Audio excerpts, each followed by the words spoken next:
Hello friends, क्या आपको पता है कि आज से 100 साल पहले इस दुनिया के सबसे अमीर आदमी ने एक लाइन कही थी। वो लाइन ये थी कि मुझे सबसे ज़्यादा खुशी तब होती है जब मुझे मेरे डिविडेंड्स मिलते हैं। कोका कोला कंपनी के सीईओ हर साल अराउंड 100 करोड़ की सैलरी लेते हैं, लेकिन वॉरेन बफेट जो कि बहुत टाइम से कोका कोला में इन्वेस्ट कर रहे हैं, वो हर साल कोका कोला कंपनी से अराउंड 4400 करोड़ के डिविडेंड्स रिसीव करते हैं। 2019 में मुकेश अंबानी को रिलायंस से सिर्फ 15 करोड़ की सैलरी मिली, लेकिन उनका जो घर है एंटीला, उसका बिजली का बिल ही सिर्फ 9 करोड़ का था। और कोविड टाइम पे मुकेश अंबानी जी ने अपनी आधी सैलरी डोनेट भी की थी। अब ऐसा कैसे हो सकता है कि मुकेश अंबानी इतनी कम सैलरी में इतनी ज़्यादा लग्जरी लाइफ जी रहे हैं? तो इसका सिंपल सा आंसर है, 2019 तक मुकेश अंबानी ने रिलायंस के अराउंड 293 करोड़ शेयर होल्ड करके रखे थे और 2019 में रिलायंस ने सिर्फ 6.5 रुपीज़ पर शेयर का डिविडेंड डिक्लेयर किया था। पर मुकेश अंबानी के लिए वो हुआ अराउंड 1900 करोड़। बात करें 2022 की, तो 2022 में भी रिलायंस ने अराउंड 8 रुपीज़ पर शेयर का डिविडेंड डिक्लेयर किया था।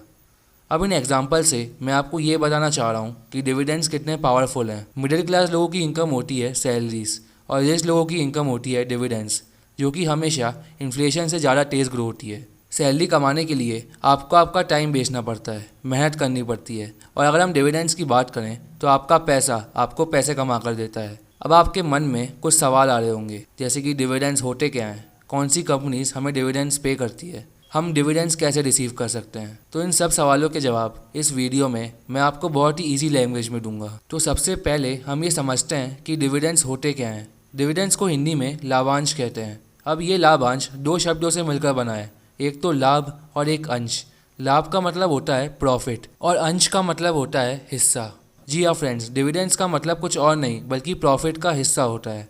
हर एक कंपनी के पास दो चॉइसेस होती हैं, या तो वो कंपनी अपने पूरे प्रॉफिट को रिटेन कर सकती है, मतलब पूरे प्रॉफिट को अपनी खुद की कंपनी में वापस री इन्वेस्ट कर सकती है, या फिर वो उस प्रॉफिट में से कुछ प्रॉफिट को रिटेन करके बाकी के प्रॉफिट को अपने शेयर होल्डर्स में डिस्ट्रीब्यूट कर सकती है। प्रॉफिट का वही पार्ट जो कि कंपनी अपने शेयर होल्डर्स में और ओनर्स में बांट देती है, उसी को डिविडेंड्स कहते हैं। अब इसको अपन एक एग्जाम्पल के थ्रू समझते हैं। अज्यूम करो कि एक कंपनी है जो कि BSE यानी कि बॉम्बे स्टॉक एक्सचेंज में लिस्टेड है। वो कंपनी 2022 में 500 करोड़ का प्रॉफिट कमाती है। वो कंपनी डिक्लेयर करती है कि वो 2022 में 10 रुपीज़ पर शेयर का डिविडेंड पे करेगी और बाकी के बचे हुए प्रॉफिट को वो वापस अपने बिजनेस में इन्वेस्ट करेगी। अब मान लो कि अगर आपके पास उस कंपनी के 2000 शेयर्स हैं तो आपको उस कंपनी से 20,000 रुपीज़ का डिविडेंड मिलेगा।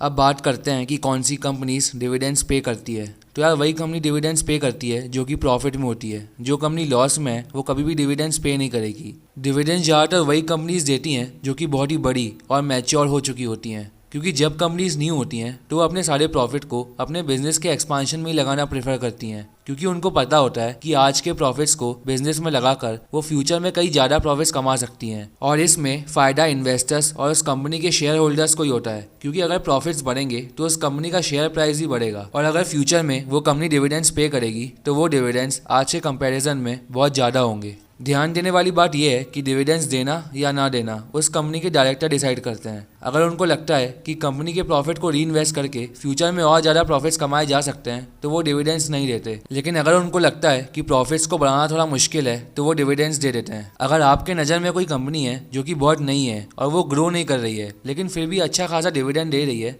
तो हो सकता है कि वो एक बहुत बड़ा स्कैम हो। इसलिए डिविडेंड पेइंग स्टॉक को चुनने से पहले उस स्टॉक का एनालिसिस करना और उस स्टॉक के बारे में अच्छे से रिसर्च करना बहुत जरूरी है। अच्छे डिविडेंड पेइंग स्टॉक को कैसे ढूंढते हैं वो हम किसी और वीडियो में देखेंगे। अभी हम जानते हैं कि हमें कैसे डिविडेंड्स मिल सकते हैं। हमने देखा कि डिविडेंड्स प्रॉफिटेबल और मैच्योर कंपनीज ही देती हैं, और अगर हमें डिविडेंड्स चाहिए तो हमें उन कंपनीज के शेयर्स खरीद के रखने होंगे, और ऐसी कंपनीज की लिस्ट आपको ऑनलाइन सर्च से बहुत आसानी से मिल जाएगी। डिविडेंड्स रिसीव करने के लिए कुछ ऐसी डेट्स होती हैं जिसको समझना बहुत ज़रूरी है।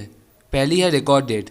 रिकॉर्ड डेट उस डेट को कहते हैं जिस डेट को आपका नाम कंपनी के शेयर होल्डर्स की लिस्ट में एज अ शेयर होल्डर होना चाहिए। अगर आप किसी कंपनी का सिर्फ एक शेयर भी खरीद लेते हो तो आप उस कंपनी के शेयर होल्डर बन जाते हो। जो कंपनी डिविडेंड्स देती है वो कंपनी अपनी रिकॉर्ड डेट को पब्लिकली अनाउंस करती है। अगर आपका नाम रिकॉर्ड डेट के दिन उस कंपनी के शेयर होल्डर्स लिस्ट में नहीं होगा तो आपको उस टाइम का डिविडेंड नहीं मिलेगा। दूसरी डेट है एक्स डिविडेंड डेट, ये डेट बेसिकली रिकॉर्ड डेट के एक दिन पहले की डेट होती है। जैसे ही कोई कंपनी अपनी रिकॉर्ड डेट अनाउंस करती है तब एक्स डिविडेंड डेट उस रिकॉर्ड डेट के एक दिन पहले ऑटोमेटिकली सेट हो जाती है। अगर आपको किसी कंपनी से डिविडेंड्स चाहिए तो आपको उस कंपनी के शेयर उस एक्स डिविडेंड डेट से पहले खरीदने होंगे। अगर आप उस कंपनी के शेयर उसकी एक्स डिविडेंड डेट से पहले नहीं खरीदोगे तो ना तो आपका नाम उस कंपनी के रिकॉर्ड लिस्ट में आएगा और ना ही आपको उस कंपनी से उस टाइम का डिविडेंड मिलेगा। कंपनी एक साल में कितनी भी बार डिविडेंड्स दे सकती है और वो हर एक बार एक रिकॉर्ड डेट अनाउंस करती है ताकि पब्लिक को पता चल सके कि डिविडेंड्स लेने के लिए उन्हें उस कंपनी के शेयर कब तक खरीदने होंगे। अब आप सीधा ऑनलाइन सर्च करके किसी भी डिविडेंड पेइंग कंपनी में इन्वेस्ट मत कर देना।